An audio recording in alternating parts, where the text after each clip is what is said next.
Hello everyone, आप सभी का फिर से स्वागत है। ये एनसीईआरटी ज्योग्राफी का डिस्कशन है। आज का टॉपिक है भारत का भूगर्भिक इतिहास अध्याय 2।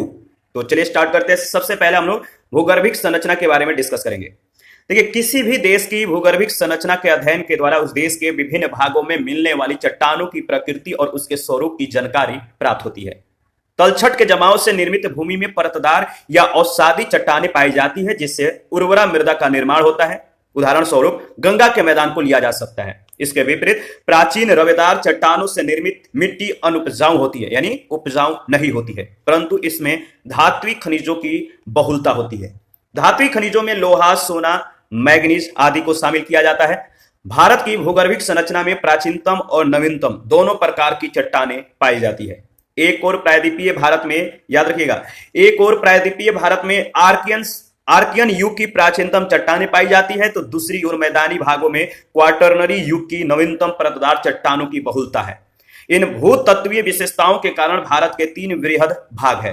इन तीनों भागों को जो है बारी बारी से हम लोग डिस्कस करेंगे। पहला है दक्षिण का प्रायद्वीपीय पठार।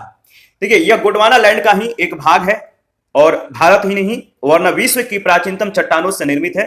प्री कैम्ब्रियन काल के बाद से ही यह भाग कभी भी पूर्णतः समुद्र के नीचे नहीं गया है। यह आर्कियन युग के आग्नेय चट्टानों से निर्मित है, जो अब नीस व शिस्ट के रूप में अत्यधिक रूपांतरित हो चुकी है। प्रायद्वीपीय भारत की संरचना में चट्टानों के निम्न क्रम मिलते हैं। देखिए, याद रखिएगा, चट्टानों का जो निर्माण है प्राय 2 प्रकार से होता है। एक तो आग्नेय चट्टानें, जिनका निर्माण पृथ्वी की आंतरिक शक्तियों के कारण होता है, ठीक है, और दूसरी वे चट्टानें जिनका निर्माण इन आग्नेय चट्टानों के रूपांतरित या अपर्दन और निक्षेपण से होता है। ठीक है, भारतीय चट्टानों का जो वर्गीकरण है इसके बारे में हम लोग डिस्कस करेंगे। देखिए, आध महाकल्प अथवा आर्कियन चट्टानें, इन्हें 2 वर्गों में वर्गीकृत किया गया, आर्कियन क्रम और धारवाड़ क्रम। इसके बाद है पुराण महाकल्प की चट्टानें। पुराण महाकल्प की चट्टानें, देखिए, पहला है कुडापा क्रम। कुडापा क्रम को 2 वर्गों में विभाजित किया गया, निचली कुडापा और ऊपरी कुडापा। इसके बाद है विंध्यन क्रम, इसको भी 2 वर्गों में वर्गीकृत किया गया, निम्न विंध्यन समूह, ऊपरी विंध्यन समूह। इसके बाद दिल्ली क्रम और हिमाचल क्रम। द्रविडियन महाकल्प की चट्टानें जो है कैम्ब्रियन है, आर्डोविशियन है, सिल्यूरियन है, डिवोनियन है, कार्बोनिफेरस। कार्बोनिफेरस को 3 वर्गों में वर्गीकृत किया गया है, ऊपरी कार्बोनिफेरस, मध्य कार्बोनिफेरस, निचली कार्बोनिफेरस। आर्य महाकल्प की चट्टानें, पहला है गोंडवाना समूह, इसे 3 वर्गों में वर्गीकृत किया गया, निचली गोंडवाना, मध्य गोंडवाना, ऊपरी गोंडवाना। इसके बाद है ऊपरी कार्बोनिफेरस, ट्रियासिक समूह, जुरैसिक समूह, क्रेटासियस समूह, दक्कन ट्रैप, ठीक है। इसके बाद है तृतीय जीवकल्प या टर्शियरी क्रम, ठीक है। इसके 3 वर्ग हैं, इयोसीन क्रम, ओलिगोसीन या मायोसीन क्रम और निचली प्लायोसीन अथवा शिवालिक क्रम। इसके बाद है चतुर्थ जीवकल्प या क्वाटरनरी क्रम, इसे 2 वर्गों में वर्गीकृत किया गया है, प्लीस्टोसीन क्रम, आधुनिक अथवा होलोसीन क्रम, ठीक है। आगे बढ़ते हैं। देखिए, आर्कियन क्रम की जो चट्टान है इसके बारे में डिस्कस करेंगे। आर्कियन क्रम की चट्टानों का निर्माण तप्त पृथ्वी के ठंडा होने के फलस्वरूप हुआ है। ये प्राचीनतम चट्टानें हैं, यानी ये मूलभूत चट्टानें हैं, ठीक है। जो आर्कियन क्रम की चट्टानें हैं ये प्राचीनतम चट्टानें हैं और मूलभूत चट्टानें हैं। पृथ्वी के इतिहास का लगभग 86.7% भाग का निर्माण कैम्ब्रियन पूर्व काल यानी आर्कियन युग में हुआ है। किस युग में? आर्कियन युग। अत्यधिक रूपांतरण के कारण इनका मौलिक रूप नष्ट हो चुका है और इनमें जीवाश्मों का अभाव है। ये नीस और शिष्ट प्रकार की चट्टानें हैं। ये नीस और शिष्ट प्रकार की चट्टानें हैं, याद रखिएगा, इसमें जीवाश्म का अभाव है, ठीक है। प्रायद्वीपीय भारत का 2/3 भाग आधकल्प यानी आर्कियन चट्टानों से बना है। प्रायद्वीपीय भाग में आधकल्प चट्टानों के 3 पूर्ण परिभाषित प्रकार मिलते हैं। पहला है बंगाल नीस, दूसरा है बुंदेलखंड नीस और तीसरा है नीलगिरी नीस, ठीक है, याद रखिएगा। आर्कियन चट्टानें भारत की खनिज संपदा का भंडार है। इन चट्टानों में लोहा, तांबा, मैग्नीज, अब्रक, डोलोमाइट, सीसा, जस्ता, चांदी और सोना जैसी धात्विक और अधात्विक खनिजों की प्रचुरता है। ये चट्टानें मुख्यतः कर्नाटक, तमिलनाडु, आंध्र प्रदेश, मध्य प्रदेश, उड़ीसा, झारखंड के छोटा नागपुर पठार, दक्षिण पूर्व राजस्थान में पाई जाती है। महान हिमालय के गर्भ में रीढ़ की हड्डी के समान ये चट्टानें मौजूद है। आर्कियन चट्टानें जिन क्षेत्रों में पाया जाता है, लोकेशन आप देख सकते हैं, ठीक है। आर्कियन क्रम की जो चट्टानें यहां पर इन क्षेत्रों में मिलता है, ठीक है। आप एक बार इंडिकेट कर लीजिएगा, लोकेशन को ऑब्जर्व कीजिएगा, इंपॉर्टेंट है। आगे बढ़ते हैं। इसके बाद देखिए नेक्स्ट जो है धरवाड़ क्रम की चट्टानें। आर्कियन क्रम की चट्टानों के अपरदन और निक्षेपण के फलस्वरूप धरवाड़ क्रम की चट्टानों का निर्माण हुआ है। तो धरवाड़ क्रम की जो चट्टाने हैं आर्कियन क्रम के चट्टानों के अपरदन और निक्षेपण के फलस्वरूप ही हुआ है। ये प्राचीनतम परतदार चट्टाने हैं जो अत्यंत ही रूपांतरित और विरूपित हो चुकी है। अरावली पर्वत, देखिए अरावली पर्वत का निर्माण इसी क्रम की चट्टानों से हुआ है। यह विश्व का प्राचीनतम मोड़दार पर्वत है। इस क्रम की चट्टानों का जन्म कर्नाटक के धारवाड़ व शिमोगा जिले में हुआ है। यह प्रायद्वीपीय और बाह्य प्रायद्वीपीय दोनों में पाई जाती है। धरवाड़ चट्टाने मूलतः 3 बिखरे हुए क्षेत्रों में पाई जाती है। ये 3 जो बिखरे हुए क्षेत्र हैं कौन कौन से हैं? पहला है कर्नाटक के धारवाड़ एवं बेल्लारी जिलों में, जहां से इनका विस्तार तमिलनाडु के नीलगिरी तथा मदुरई जिले में पाया जाता है। दूसरा है छोटा नागपुर के मध्य पूर्वी हिस्से, मेघालय पठार और मिकिर पहाड़ियों में भी इनका विस्तार है। तीसरा है दिल्ली के अरावली रियोलो श्रेणी यानी दिल्ली श्रेणी से लेकर अलवर तक और हिमाचल प्रदेश में भी यह चट्टाने पाई जाती है। इनका जो लोकेशन है आप देख सकते हैं, धरवाड़ चट्टाने कहां कहां मिलता है, तो रेड से जो इंडिकेट किया गया है ये सभी धरवाड़ चट्टानों का लोकेशन है। ठीक है, तो यहाँ पे ये सभी जो है धरवाड़ चट्टाने हैं। आप एक बार इसको एनालिसिस करके आगे बढ़िएगा। देखिए भारत में धरवाड़ श्रेणी की चट्टानों का जो विस्तार है विभिन्न क्षेत्रों में है। इन चट्टानों को अलग अलग क्षेत्रों में कुछ विशेष नामों से भी जाना जाता है, जैसे दक्षिणी दक्कन प्रदेश में उत्तरी कर्नाटक से कावेरी घाटी तक धारवाड़, मध्यवर्ती व पूर्वी दक्कन प्रदेश में जैसे नागपुर और जबलपुर में सासर श्रेणी, बालाघाट व भटिंडा में चिली श्रेणी, हजारीबाग में गोंडाइट श्रेणी, विशाखापत्तनम में कुदोराइट श्रेणी, गुजरात में चंपानेर श्रेणी और दिल्ली के निकट अरावली श्रेणियों के रूप में यह जाना जाता है।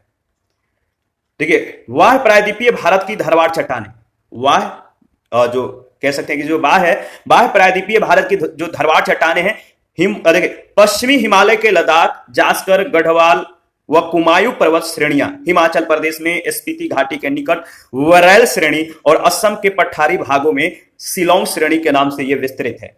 इस क्रम की चट्टानें आर्थिक दृष्टि से सर्वाधिक महत्वपूर्ण है। सभी प्रमुख धातुई खनिज जैसे लोहा, सोना, मैग्नीज, तांबा, क्रोमियम आदि इन चट्टानों में पाए जाते हैं। तो याद रखिएगा। कुडप्पा क्रम की चट्टानें, देखिए धरवाड़ क्रम की चट्टानों के अपरदन और निक्षेपण के फलस्वरूप कुडप्पा क्रम के चट्टानों का निर्माण हुआ है। इस प्रकार ये भी परतदार चट्टाने हैं। तो कुडप्पा क्रम की जो चट्टाने हैं किस प्रकार की चट्टान है? तो परतदार चट्टाने हैं। और इसका निर्माण किससे हुआ है? तो धरवाड़ क्रम की चट्टानों के अपरदन और निक्षेपण के फलस्वरूप कुडप्पा क्रम के चट्टानों का निर्माण हुआ है। इनका रूपांतरण धरवाड़ चट्टानों के तुलना में कम हुआ है तथा इन चट्टानों में भी जीवाश्मों का अभाव है। इस चट्टान में जीवाश्म नहीं पाए जाते हैं। हालांकि उस समय पृथ्वी पर जीवों का उद्भव हो चुका था। इन चट्टानों का नामकरण आंध्र प्रदेश के कुडप्पा जिले के नाम पर हुआ है, जहां अर्धचंद्राकार रूप में इनका विस्तार है। ये चट्टानें मुख्यतः आंध्र प्रदेश, मध्य प्रदेश, राजस्थान, तमिलनाडु और कर्नाटक के कुछ क्षेत्रों में जो है पाई जाती है। कृष्णा श्रेणी, याद रखिए कृष्णा श्रेणी, अन्नामलाई श्रेणी, पापाधानी श्रेणी पूर्वी राजस्थान और उत्तरी मध्य प्रदेश व छत्तीसगढ़ क्षेत्र में इनका विस्तार है। राजस्थान की कुडप्पा चट्टानें दिल्ली श्रेणी के नाम से भी जानी जाती है। ये बलुआ पत्थर, चूना पत्थर, संगमरमर, एवेस्टस आदि के लिए प्रसिद्ध है। इस क्रम की चट्टानों में हीरे भी पाए जाते हैं। जैसे आंध्र प्रदेश के कुडप्पा जिले में सोने के प्रमाण मिले हैं। पूर्वी घाट पर्वत का निर्माण इसी क्रम के चट्टानों से हुआ है। तो कुडप्पा क्रम की जो चट्टाने हैं कहां कहां पर मिलता है? तो आप देख सकते हैं ये रायपुर है, यहां पे देख सकते हैं आप जो है ये तो हैदराबाद है, ठीक है, और इधर चेन्नई है। तो जहां जहां मिलता है जो कुडप्पा क्रम की चट्टाने हैं वहां वहां आप इंडिकेट करके लोकेट करके अब आगे बढ़िएगा। आगे बढ़ते हैं। देखिए इसके बाद जो है गोंडवाना क्रम की चट्टानें, गोंडवाना क्रम की चट्टानें, गोंडवाना क्रम की चट्टानों का जो निर्माण है ऊपरी कार्बोनिफेरस से जुरैसिक युग के मध्य हुआ है। याद रखिएगा गोंडवाना क्रम की चट्टानों का जो निर्माण है ऊपरी कार्बोनिफेरस से जुरैसिक युग के मध्य हुआ है। इन चट्टानों में जीवाश्मों के अवशेष प्राप्त होते हैं। इनका विस्तार दामोदर घाटी, महानदी घाटी, राजमहल, सतपुड़ा, महादेव पहाड़ी प्रदेश में तथा कश्मीर, दार्जिलिंग, सिक्किम और असम में पाया जाता है। तो जो गोंडवाना चट्टाने हैं कहां कहां पर मिलता है लोकेट किया गया है, एक बार आप भी जो है इसको लोकेट कर लीजिएगा। देखिए ये जो क्षेत्र है यहां पे गोंडवाना क्रम की चट्टानें पाई जाती है। इन चट्टानों का निर्माण घाटियों में नदियों के द्वारा एकत्र होने वाले पदार्थों से हुआ था।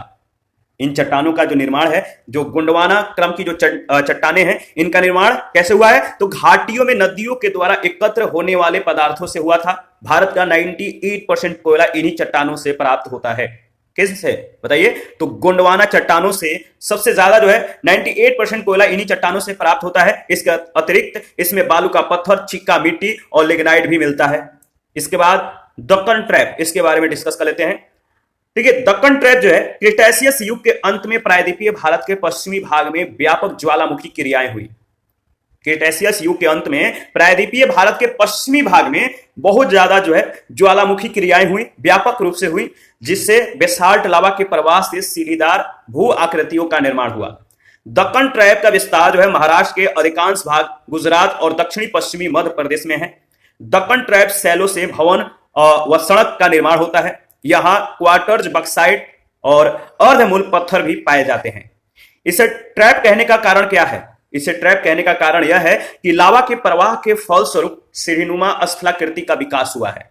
यह संरचना बेसाल्ट एवं डोलोमाइट चट्टानों से निर्मित है। ये चट्टानें काफी कठोर हैं। इन चट्टानों के विखंडन से ही काली मिट्टी का निर्माण हुआ है, जैसे कपासी मिट्टी या रेगुर के नाम से इसे जाना जाता है। तो याद रखिएगा, कपासी मिट्टी या रेगुर जो मिट्टी है, जो काली मिट्टी है, इसका निर्माण किन चट्टानों के विखंडन से हुआ है?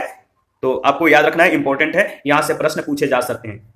यहां पे आप दक्कन ट्रैप का जो एरिया है देख सकते हैं, कहां कहां पर मिलता है। ठीक है, सबसे ज्यादा इन्हीं क्षेत्रों में मिलता है। इसके बाद है विंध्यन क्रम की चट्टानें। इसका नामकरण विंध्यन पर्वत से हुआ है। ठीक है, गंगा के मैदान और दक्कन के पठार के बीच यह विभाजक रेखा बनाती है। विंध्यन प्रणाली, याद रखिएगा, विंध्यन प्रणाली राजस्थान के चित्तौड़गढ़ से लेकर बिहार के सासाराम तक।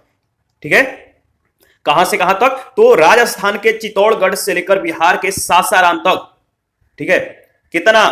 तो आप देख सकते हैं करीब 1,03,600 वर्ग किलोमीटर में यह विस्तृत है। भांदर श्रेणी, बिजवार श्रेणी और कैमूर श्रेणी विंध्यन क्रम के अंतर्गत आते हैं। विंध्यन चट्टानें जो है कहां कहां पर मिलती है आप देख सकते हैं। तो ये इसका एरिया है। ठीक है, तो एक बार देख लीजिएगा।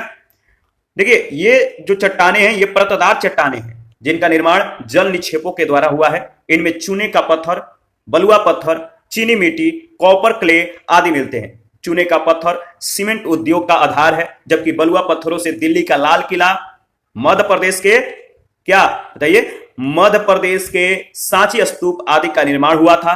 पन्ना और गोलकुंडा की प्रसिद्ध हीरा की खानें विंध्यन क्रम में ही स्थित है। विंध्यन क्रम की चट्टानें सामान्यतः जीवाश्म विहीन है। जीवाश्म विहीन है, इसमें जीवाश्म नहीं मिलता है, किंतु कैमूर क्रम की चट्टानों के निचले भागों में कार्बनिक पदार्थों की उपस्थिति से वानस्पतिक जीवन के कुछ संकेत मिलते हैं। नेक्स्ट है टर्शियरी क्रम की चट्टानें। टर्शियरी क्रम की चट्टानें, टर्शियरी क्रम की चट्टानों का निर्माण इयोसीन युग से लेकर प्लायोसीन युग के बीच हुआ है। टर्शियरी शैलें मुख्यतः हिमालय क्षेत्र में पाई जाती है। प्रायद्वीपीय भारत में यह केवल तटीय क्षेत्रों में सीमित है। इस क्रम की शैलों में पेट्रोलियम पदार्थ भी पाए जाते हैं, याद रखिएगा, इंपॉर्टेंट है। यह क्रम कश्मीर से कुमायूं क्षेत्र में विकसित रूप में पाया जाता है, जहां इसे लीलांग क्रम के नाम से भी जाना जाता है। किसके नाम से? लीलांग क्रम। टर्शियरी चट्टानें तो आप देख सकते हैं कहां कहां पर मिलता है। ठीक है, ये पूरा एरिया, ये एरिया और ये एरिया। इसके बाद है क्वार्टरनरी क्रम की चट्टानें। ठीक है, इसके बारे में भी डिस्कस कर लेते हैं। देखिए, क्वार्टरनरी क्रम की चट्टानों के अंतर्गत प्लीस्टोसीन तथा वर्तमान होलोसीन युगीन शैलें सम्मिलित हैं।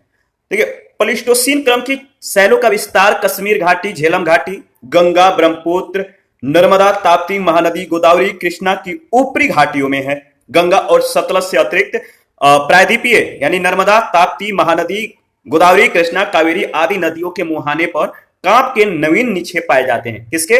कांप के नवीन निक्षेप पाए जाते हैं। करेवा क्या है?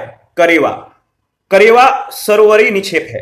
करेवा सरोवरी निक्षेप है, जिसमें बादाम, अखरोट तथा जफरान की खेती की जाती है। करेवा मिट्टी एक तरफ का होता है, तो करेवा मिट्टी जो होता है, इसमें क्या क्या होता है, क्या मतलब किस चीज की खेती की जाती है? तो ये सरोवरी निक्षेप है और इस मिट्टी में बादाम, अखरोट और जफरान की खेती की जाती है, याद रखिएगा, इंपॉर्टेंट है। प्रायद्वीपीय पठार का महत्व क्या है? प्रायद्वीपीय पठार का जो पहला महत्व है, भौगोलिक तौर पर दक्कन का पठार लंबवत संचलन का उदाहरण रहा है। और यहाँ अनेक जल प्रपात मिलते हैं जिनसे यहाँ जल विद्युत उत्पादन संभव है। दूसरा जो महत्व है, पठारी भागों पर अनेक प्राकृतिक खंडों के मिलने के कारण यहाँ तालाबों की अधिकता है जिनसे सिंचाई व्यवस्था संभव हो पाती है। दक्कन के लावा पठार के अपरदन और अपक्षयन से उपजाऊ काली मिट्टी निर्मित हुई है जो कपास के खेती के लिए जो है सबसे ज्यादा उपयुक्त है, सर्वाधिक उपयुक्त है। पश्चिमी घाट के अधिक वर्षा वाले समतल उच्च भागों पर लैटराइट मिट्टी का निर्माण हुआ है जिन पर मसालों, चाय, कॉफी आदि की खेती की जाती है। प्रायद्वीपीय पठार के शेष भागों की लाल मिट्टियों में मोटे अनाज, चावल, तंबाकू और सब्जियों की खेती की जाती है। पश्चिमी घाट के अत्यधिक वर्षा वाले प्रदेशों में सदाहरित वन मिलते हैं। यहाँ सागौन, देवदार, आबनूस, महोगनी, चंदन, बांस आदि आर्थिक दृष्टिकोण से उपयोगी वनों की लकड़ियां मिलती हैं। इस पठार के आंतरिक भागों में कम वर्षा वाले क्षेत्रों में घास भूमियां मिलती है जिसके आधार पर पशुपालन संभव हो पाता है। प्रायद्वीपीय पठार भारत के खनिज संसाधनों के अधिकांश भाग की पूर्ति करता है। यहाँ की भूगर्भिक संरचना सोना, तांबा, लोहा, यूरेनियम, बॉक्साइट, कोयला, मैग्नीज आदि खनिजों में संपन्न है। छोटा नागपुर के पठार को भारत का रूर प्रदेश भी कहते हैं। छोटा नागपुर के पठार को भारत का रूर प्रदेश कहते हैं क्योंकि यहाँ खनिज संसाधनों के विपुल भंडार हैं। इन्हीं खनिज संसाधनों के आधार पर यहाँ विभिन्न खनिज आधारित उद्योग धंधों की स्थापना संभव हो सकी है। पठारी भाग के तटीय भाग पर अनेक खाड़ियां, लैगून मिलते हैं जहां बंदरगाहों और पोताश्रय का निर्माण संभव हो सका है। उत्तर की विशाल पर्वतमाला भारत के उत्तर में हिमालय की विशाल पर्वत श्रृंखला अवस्थित है जो भारत को कई प्रकार से लाभ पहुंचाती है। हिमालय भारतीय उपमहाद्वीप की प्राकृतिक और राजनीतिक सीमा बनाता है जिसकी कह सकते हैं कि भौगोलिक परिस्थिति के कारण ही भारतीय उपमहाद्वीप की शेष एशिया से अलग प्राकृतिक दशा बन सकती है या बन सकी है। भारत की जलवायु को निर्धारित करने में इनकी महत्वपूर्ण भूमिका है। यह शीत ऋतु में आने वाली ठंडी ध्रुवीय हवाओं को भारतीय भूभाग पर आने से रोकता है, ठीक है, और जिसके फलस्वरूप भारत इन ठंडी कह सकते हैं कड़ाके की ठंडी ध्रुवीय हवाओं के प्रकोप से ये बच पाता है इसी के कारण, ठीक है। तो याद रखिएगा जो इसके बेनिफिट्स हैं। देखिए इसके बाद जो है इसी प्रकार वर्षा काल में हिमालय जो है मानसूनी हवाओं को रोककर भारतीय भूभाग में पर्याप्त वर्षा कराता है जिस पर हमारी कृषि निर्भर है। हिमालय नदियों को वर्षा विहीन भी बनाए रखता है और क्योंकि हिमालय में हिम के पिघलने से नदियों में जल की आपूर्ति वर्ष भर होती रहती है तो वर्षा वाहिनी बनाए रखता है, यानी जो है सालों भर उसमें पानी को जो है मतलब कि फ्लो बनाए रखता है, पानी के फ्लो को, तो वर्षा विहीन नहीं। और इन नदियों के वर्षा वाहिनी होने के कारण यहाँ विभिन्न सिंचाई परियोजनाएं जो है संपन्न हो पाती हैं। जैसे सतलज, यमुना, गंगा आदि नदियों से निकाली गई कई नहरों को देखा जा सकता है। तो इन्हीं नदियों के वर्षा वाहिनी होने के कारण ये सभी जो है संपन्न हुआ है। इनसे नहरें निकाली गई हैं जो कि सिंचाई परियोजनाएं संपन्न होती हैं।